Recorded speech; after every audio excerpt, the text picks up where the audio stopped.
మీరెప్పుడైనా పండరిపురం వెళ్ళారా? పండరిపురంలో విఠలనాథుడు అలా ఇటుకరాయి మీద నుంచొని ఉంటారండి. ఎందుకంటే తెలుసా? విఠలనాథుడు తన భక్తుడి కోసం తన ఇంటికి వెళ్తాడు. అప్పుడు పుండరీషుడు వాళ్ళ అమ్మా నాన్న కాళ్ళు ఒత్తుతూ ఉంటాడు.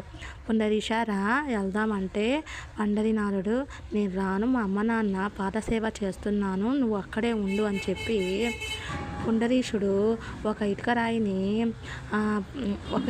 అడ్డుగా పెడతాడు.